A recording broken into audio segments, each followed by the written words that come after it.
Alors, bonjour à tous. Donc, on se retrouve aujourd'hui pour continuer la leçon d'histoire sur la guerre froide. Je vous ai remis la diapositive sur laquelle on s'était arrêté, hein, qui correspond à la partie du cours qu'on avait recopié, le petit C, un monde divisé en deux blocs ennemis, avec la carte que je vous avais demandé de colorier à la maison, montrant bien les deux camps qui vont s'opposer pendant cette guerre froide. Et aujourd'hui, on va voir que justement c'est en Allemagne que va réellement débuter la guerre froide, et l'Allemagne en fait et Berlin, sa capitale, vont vraiment devenir en fait le symbole de la guerre froide, parce que c'est à la fois à Berlin que va commencer la guerre froide et qu'elle va se finir en fait bien plus tard. Donc c'est vraiment en fait, ce pays est vraiment le symbole de la naissance d'un monde bipolaire. Alors on va donc parler de la crise de Berlin. Alors je vous montre un premier document. Quelle est la situation de l'Allemagne en 1945? Alors déjà, pour l'Allemagne en 1945, c'est considéré comme, on a appelé ça l'année zéro pour l'Allemagne. Pourquoi? Parce que à la sortie de la Seconde Guerre mondiale, le pays complètement en ruine, il a été complètement détruit au moment de la prise de Berlin. Les pertes humaines et territoriales sont considérables. Et puis à la suite de la conférence de Yalta et ensuite de celle de Potsdam, qui vont réunir les trois vainqueurs de la guerre, à savoir les Américains, les Anglais et les Russes, l'Allemagne va perdre tous les territoires qu'elle avait annexés pendant la Seconde Guerre mondiale, ce qui est logique. Et elle se retrouve, en fait, on le voit ici, divisée en fait en 4 zones d'occupation. Donc si on regarde bien, la partie nord-est de l'Allemagne va être occupée par les troupes soviétiques, la partie sud-est de l'Allemagne va être occupée par les Américains, la partie sud-ouest par les Français et la partie nord-ouest par les Britanniques. Alors, on pourrait se poser la question, pourquoi l'Allemagne se retrouve occupée et surtout divisée en 4 zones d'occupation? Alors la première inquiétude, c'est qu'à l'issue de la guerre, il y a un retour au nazisme. Alors, il faut se rappeler quand même que ce n'est pas pendant uniquement la Seconde Guerre mondiale que sont apparus les nazis, mais que les Allemands ont été endoctrinés, vous le savez, depuis 1933. Donc ça fait des années, effectivement, que le nazisme s'est développé, qu'il est bien inscrit dans leur esprit. Et donc, après la guerre, on veut surtout éviter déjà un retour au nazisme. Ensuite, il faut, il faut permettre par cette occupation que des élections libres puissent être organisées en Allemagne, afin qu'un nouveau gouvernement allemand puisse se mettre en place et diriger à nouveau l'Allemagne.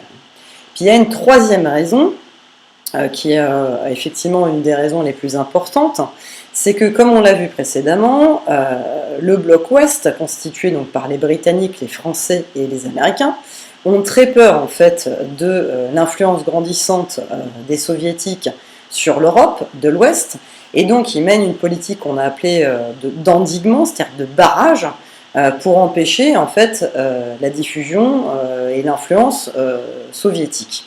Donc c'est une façon de contrôler la situation de l'Allemagne après la Seconde Guerre mondiale. Alors, si on regarde de plus près, la capitale de l'Allemagne, c'est Berlin. Et Berlin se situe dans la zone soviétique, donc au cœur de la zone soviétique d'occupation. Et c'est bien le problème, parce que si on regarde de plus près, donc je vais zoomer sur cette zone-là, uniquement sur la capitale, eh bien on s'aperçoit que Berlin, de la même manière, est redivisé en 4 zones d'occupation avec les mêmes acteurs. Les Américains, les Britanniques et les Français à l'ouest, donc ça va constituer Berlin-Ouest, et de l'autre côté, la partie est est sous le contrôle des Soviétiques. Donc on retrouve exactement le même fonctionnement. Pourquoi? Parce que c'est la capitale, donc c'est important. Le problème, si je reviens en arrière, c'est que cette petite zone de Berlin-Ouest occupée par les Anglais, les Français et les Américains se retrouvent mais alors complètement isolés, perdus dans une mer soviétique, si on peut dire. Et les Soviétiques ne vont pas comprendre, à l'issue de ces conférences, pourquoi la partie ouest est passée sous le contrôle des Britanniques, des Anglais et des Américains. Ils estiment, et c'est ce qu'ils vont défendre, que effectivement ils devraient, puisque Berlin est dans la zone soviétique, ils devraient avoir le contrôle total de la capitale de l'Allemagne. Or, cela ne va pas se faire. Alors, ils vont quand même tenter, les soviétiques, de prendre le contrôle total de Berlin, et c'est ce qu'on va voir dans un texte. Alors, on va le lire ensemble pour comprendre ce qui s'est passé. À la fin du mois de mars 1948, les Russes se mirent à couper les voies de communication terrestres à partir de Berlin. Ils exigèrent de contrôler les avions militaires des puissances occidentales qui opposèrent un refus formel. Le 24 juin, ils interrompirent le trafic ferroviaire, donc des trains, sur le dernier tronçon encore ouvert. Leur but était évident, forcer les Occidentaux à se retirer de la ville pour la faire passer en totalité sous leur autorité. Les Occidentaux répondirent à ce défi par l'établissement d'un pont aérien qui permit de sauvegarder la liberté des populations de Berlin-Ouest. Entre le 25 juin 1948 et le mois de mai 1949, 1,5 million de tonnes environ de marchandises les plus diverses, vivres, charbon, matières premières et médicaments, parvinrent ainsi par les airs. Dans la nuit du 12 mai 1949, les Russes levèrent le blocus, leur but n'était pas atteint, Berlin demeure le bastion de l'Occident. Donc ce texte est extrait en fait des mémoires de Konrad Adenauer, qui était le premier chancelier d'Allemagne, une sorte de premier ministre, si on peut dire, et qui était à l'ouest. Donc, si on avait été ensemble, je vous aurais demandé comment vont s'y prendre les Russes pour essayer de prendre le contrôle de la totalité, effectivement, de la capitale. Alors, si on regarde, ils ont mis en place tout simplement un blocus. Un blocus, c'est comme un château fort, c'est-à-dire ça consiste à couper en fait une zone du reste de son territoire. Donc, que font les Russes ? Ils vont empêcher, effectivement, ils vont couper les voies de communication terrestres, donc ils vont couper les routes, et ils vont aussi couper les tronçons ferroviaires, donc il n'y a plus aucun train qui ne pourra arriver dans cette zone de Berlin-Ouest. Donc Berlin-Ouest se retrouve complètement coupé du monde, cette zone qui est occupée logiquement par les Britanniques, les Anglais et les Américains, par des Allemands mais sous occupation, se retrouve complètement coupée du monde. Et effectivement, c'est une épreuve de force que les Soviétiques espèrent gagner, mais on s'aperçoit effectivement que ce blocus va échouer. Pourquoi ce blocus va échouer ? Parce que les Occidentaux, donc les Américains en grande partie, vont établir un pont aérien. Alors un pont aérien, c'est pas un pont dans le monde réel, c'est-à-dire qu'ils vont envoyer tous les jours des avions qui vont transporter des tonnes de marchandises, à savoir effectivement des vivres, de la nourriture, du charbon pour se chauffer, pour cuisiner, des matières premières pour que les activités économiques continuent, du fer, etc., et des médicaments pour soigner les gens. Et donc, il faut quand même se rendre compte que pendant 318 jours, tous les jours, en fait, des avions vont décoller, parfois, alors ils vont décoller effectivement de l'autre partie de l'Allemagne, vous le voyez ici, c'est représenté sur la carte, et ils vont revenir dans le sens inverse, et ils vont donc alimenter, approvisionner en fait ces 2 millions de Berlinois qui sont complètement isolés dans Berlin-Ouest. Et il faut vous rendre compte que, par exemple, certains jours, il y avait jusqu'à 1000 avions qui pouvaient décoller pour aller approvisionner donc, une population qui est quand même très importante. Donc ce blocus va échouer. Mais les Russes ne vont pas en rester là, parce qu'ils sont effectivement vexés de ne pas avoir réussi à prendre le contrôle de la totalité en fait, de la capitale, de Berlin, et donc ils décident en fait de créer un État. Donc, leur zone, la zone d'occupation en fait soviétique, plus le petit bout qu'ils possèdent, la partie est de Berlin, va devenir un pays qu'ils appellent la RDA, c'est-à-dire la République démocratique d'Allemagne. Et en réponse, de l'autre côté, les Français, les Américains et les Anglais créent en fait la RFA, la République fédérale allemande. Donc il n'y a plus d'Allemagne. L'Allemagne est devenue en fait deux États différents, la RFA et la RDA, qui ont tous les deux deux systèmes de vie différents, deux idéologies différentes, puisque là on est dans un État démocratique, et ici on est dans un État autoritaire qui est dirigé par, on va dire Moscou, derrière, par l'Union soviétique.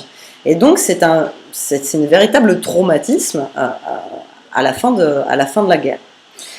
Alors, La première chose que l'on va écrire, c'est qu'effectivement, on saute une ligne, on revient dans le cahier, donc page de droite, on met grand 2, et on va voir comment finalement on passe donc d'une guerre froide à une guerre chaude entre guillemets. Alors j'utilise ces adjectifs pour que vous compreniez qu'effectivement, on a appelé cette guerre la guerre froide parce que il n'y a pas vraiment eu de guerre mondiale en tant que telle, il n'y a pas eu de combat entre les Américains et les Russes sur leur territoire, mais finalement en fait on va se rendre compte que les Américains et les Russes vont s'affronter de manière indirecte pendant toute cette guerre, et c'est pour ça qu'on l'a surnommée entre guillemets froide.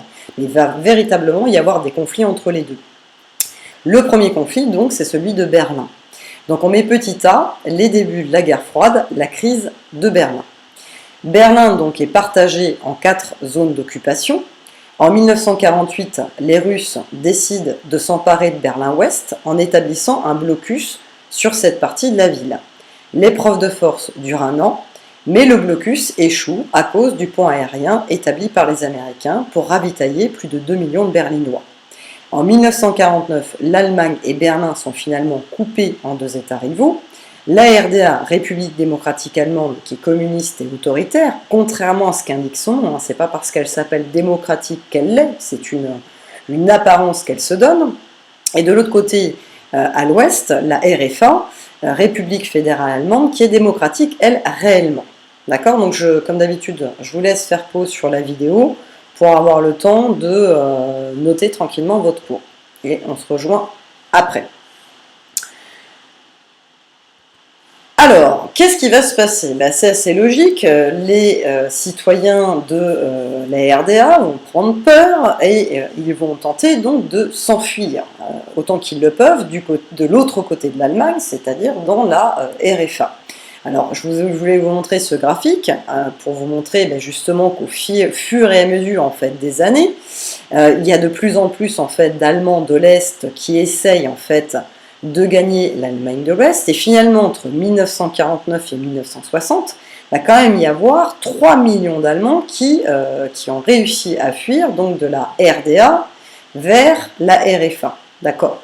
Et alors, quand les soviétiques se rendent compte qu'effectivement il y a des millions de personnes qui s'échappent de la RDA vers la RFA, ils vont prendre une décision qui est terrible.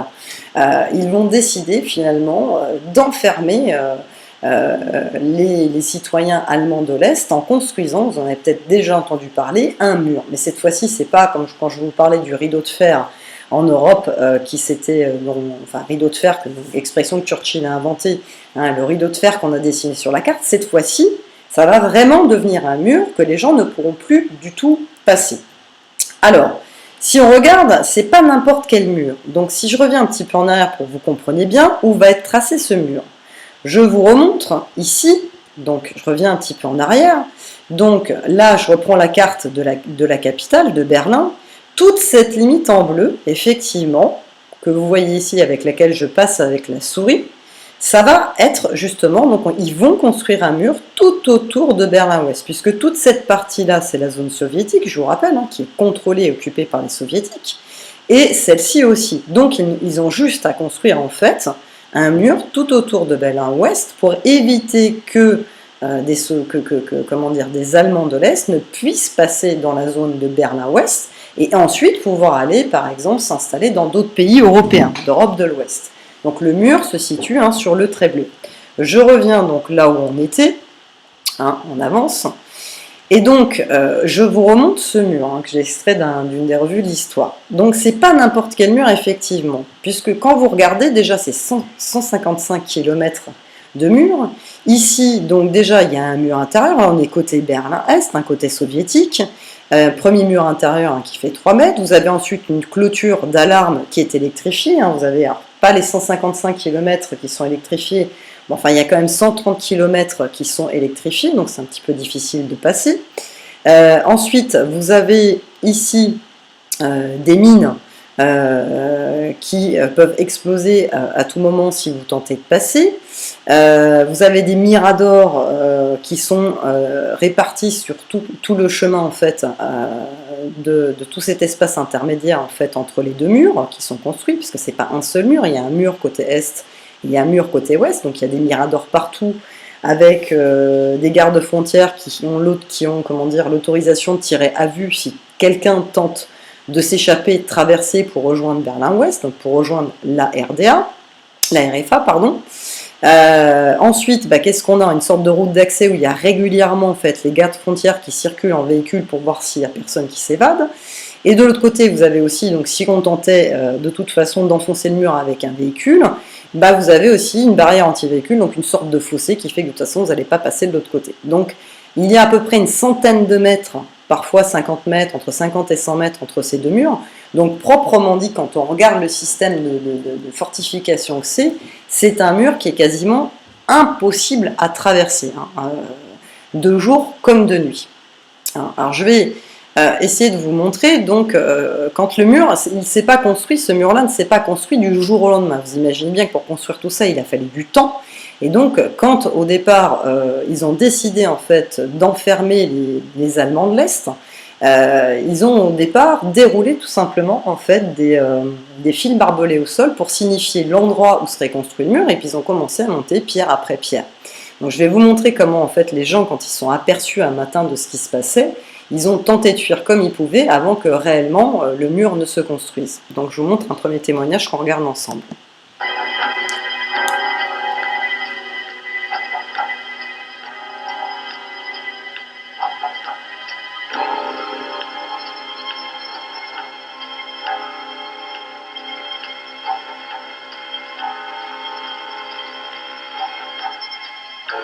Donc là, vous voyez les fils barbelés justement qui sont installés.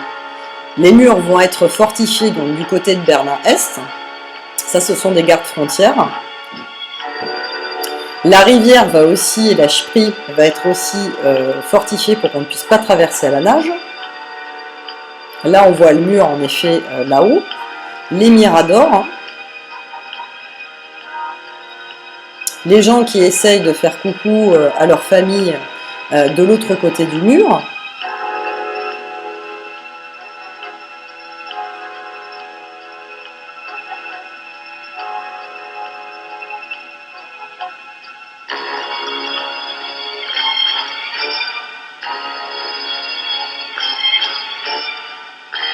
Donc effectivement, les gens essaient de s'échapper comme ils peuvent.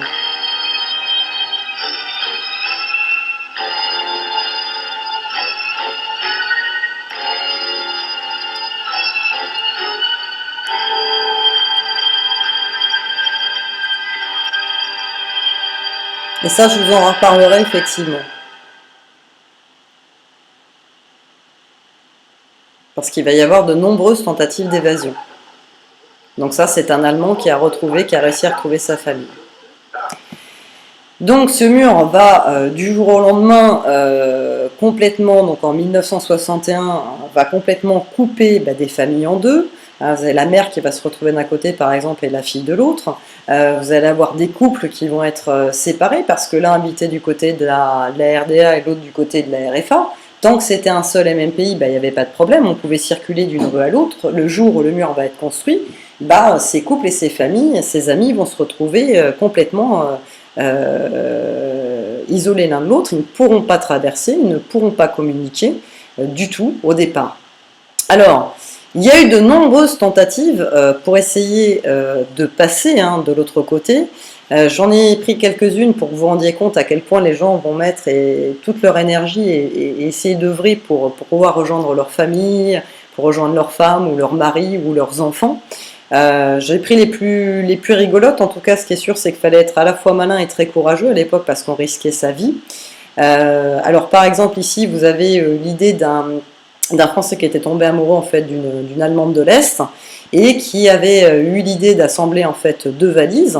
Mais à l'intérieur, il avait découpé effectivement le centre pour pouvoir en fait la mettre dedans.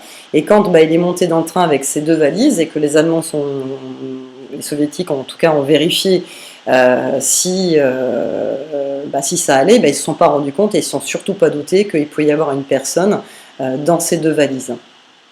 Ici, vous avez un autre exemple, ce sont des Allemands en fait, et leurs uniformes sont russes. Ce sont de faux uniformes en fait qui ont été cousus par une couturière de Berlin-Est.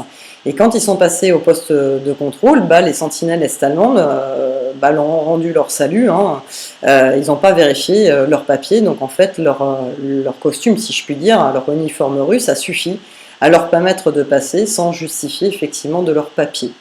Autre exemple qui est très courant aussi, c'est qu'on a transformé des voitures en fait avec des doubles fonds ou avec une partie du moteur qu'on enlevait ou qu'on déplaçait.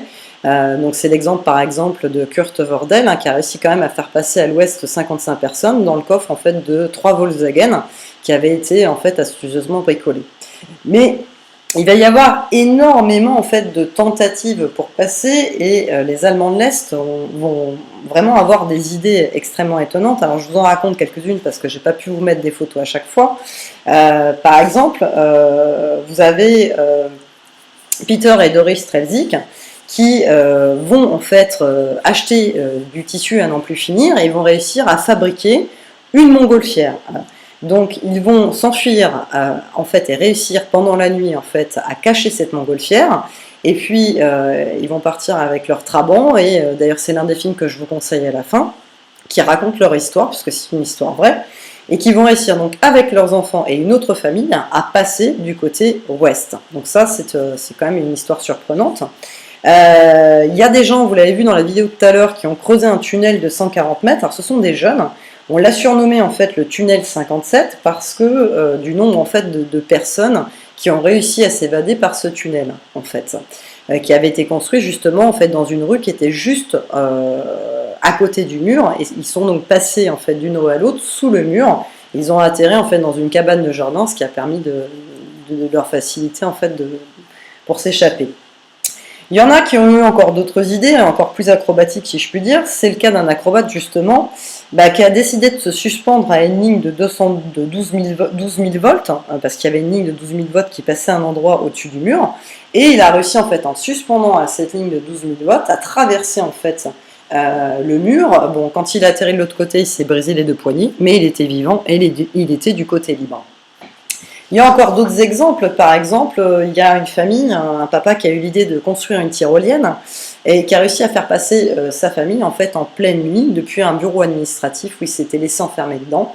Il a lancé un fil avec un marteau. Un autre groupe qui était prévenu a réceptionné en fait la corde et puis du coup il a fait passer sa famille. Il est passé en dernier. Il est passé du côté donc de la RFA.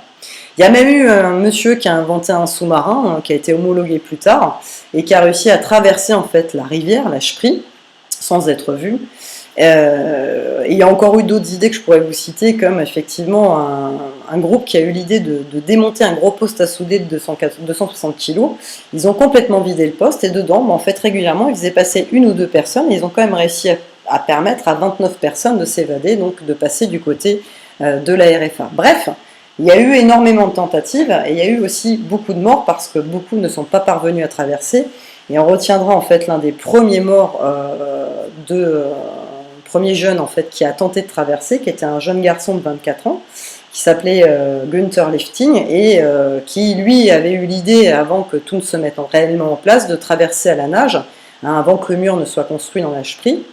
Et du coup, en plus, c'est un bon nageur. Et quand il a commencé à nager, au bout de 40 mètres, malheureusement, en fait, un garde-frontière lui a tiré dessus. Et c'est d'ailleurs passé aux informations. Son frère a appris en fait la mort de son petit frère aux informations de Berlin-Est. Bref, les tentatives ont été très nombreuses pour tenter à tout prix de quitter la RDA. Et vous verrez à la fin, je vous conseille un certain nombre de films que vous pourriez regarder, qui pourraient vous plaire.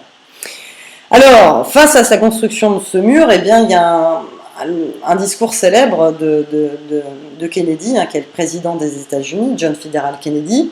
Il va se rendre en fait à Berlin-Ouest pour manifester le soutien de son pays aux habitants de la ville. Donc, on va le lire. Alors, la liberté a ses difficultés et la démocratie n'est pas parfaite. Mais nous n'avons jamais eu à ériger un mur pour contraindre nos habitants à rester, pour les empêcher de nous quitter. Je ne connais pas d'autre ville, pas d'autre cité qui ait connu 18 années de siège et soit restée aussi pleine de force et de vitalité, d'espoir et de détermination que Berlin-Ouest. Bien que le mur soit la démonstration la plus visible et la plus manifeste des défaillances et de la faillite du système communiste, Nous n'en tirons aucune satisfaction, car ce mur est une offense faite non seulement à l'histoire, mais à l'humanité, puisqu'il divise des familles, sépare des couples, des frères et des sœurs, et un peuple qui souhaite être réuni. Tous les hommes libres, où qu'ils vivent, sont citoyens de Berlin. C'est pourquoi, en homme libre, je réclame l'honneur de dire « Ich bin ein Berliner ». Alors, ce discours, bon, on va répondre aux questions directement ensemble, où le président américain prononce-t-il ce discours? C'est pas pour rien, et c'est très symbolique, puisqu'il se rend, il fait le voyage en Europe, et il se rend à Berlin-Ouest pour prononcer ce discours devant les caméras du monde entier, et devant effectivement beaucoup d'Allemands, donc ce discours est très célèbre. Il oppose, à quoi oppose-t-il le monde communiste? Il oppose ce monde communiste de la RDA au monde de la liberté que représente la RFA, même si, comme il le dit, évidemment, la démocratie n'est pas parfaite, mais en tout cas, c'est toujours mieux que ce que propose la RDA soviétique.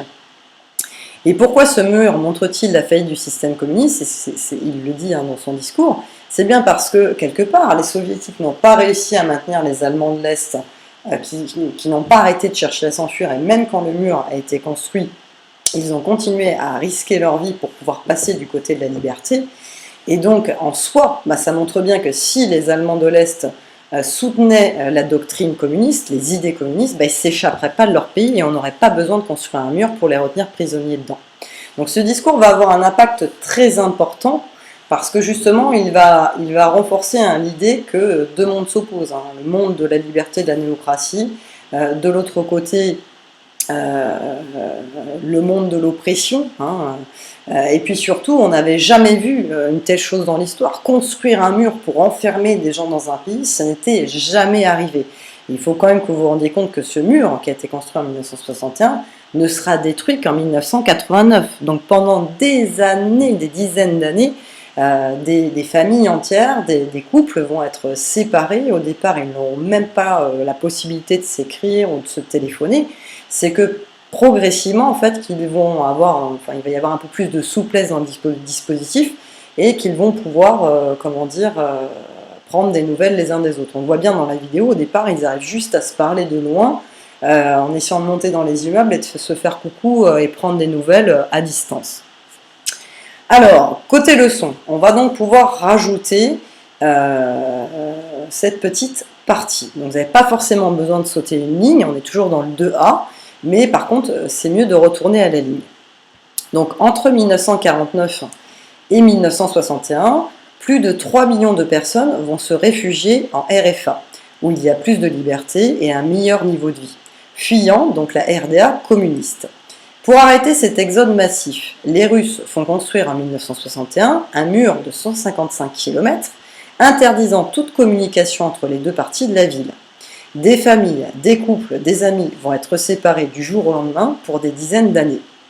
Pour John Fitzgerald Kennedy, président américain, ce mur de la honte, parce que c'est comme ça qu'on l'a surnommé à l'époque, marque la faillite du système communiste qui maintient ses citoyens prisonniers par la force. Donc j'ai fait un petit résumé pour vous comprendre ce qui se passe. Voilà. Alors pour finir, j'ai pensé vous proposer quelques films qui pourraient vraiment vous plaire. Donc il y en a un qui est vraiment que je vous conseille, qui est excellent, c'est Goodbye Lénine, c'est rigolo, c'est divertissant et ça montre bien en fait ce qui se passe en RDA. C'est l'histoire en fait d'un jeune homme, donc ça se passe un peu plus tard, pas au moment de la construction du mur, ça se passe au moment où le mur va être détruit. Et sa mère en fait fait lui pareil une manifestation pour que justement le mur soit détruit et que l'Allemagne soit réunifiée en un seul et même pays. Et lors de cette manifestation, sa mère le voit et elle fait un malaise, elle tombe dans la rue et elle tombe dans le coma. Elle se réveille en fait quelques mois plus tard, mais quand le mur est détruit, et le médecin dit à son fils qu'il faut absolument qu'elle n'ait aucun choc brutal, et donc en fait son fils va donc la récupérer chez elle dans sa chambre, et il va redécorer en fait la maison telle qu'elle était en fait pendant toute la période de la guerre froide. Donc ce qui est intéressant, c'est que ça vous montre bien comment fonctionnait en fait la RDA au temps de la RDA, c'est-à-dire qu'avant que le mur ne soit détruit. C'est un film qui est très marrant mais aussi très réaliste. Il y a un deuxième film qui est un peu plus dur mais qui est aussi un excellent film qui a été récompensé, c'est La vie des autres.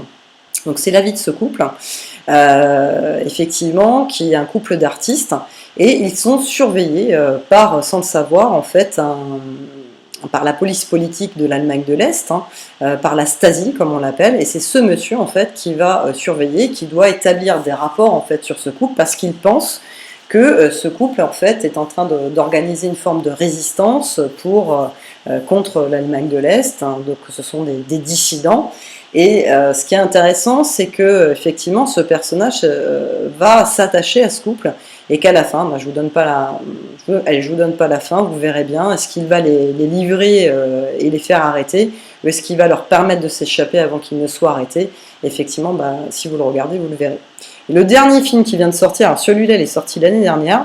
C'est justement l'histoire de cette famille qui a réussi à construire en fait un ballon pour s'échapper en fait s'échapper en fait de la RDA et à atterrir heureusement à RFA. C'est aussi un très bon film que je vous conseille. Donc voilà. Après, effectivement, je sais que vous avez beaucoup de travail en ce moment, que vos journées sont bien remplies, mais je vous avais promis de vous conseiller quelques films. Donc si jamais vous avez le temps de les regarder le week-end prochain ou un soir, ça vous aidera à mieux comprendre ce qui s'est passé en Allemagne pendant la guerre froide, notamment. Pour le coup, je m'arrête là aujourd'hui et on se retrouve mercredi donc pour la suite des épisodes. Bonne soirée à tous!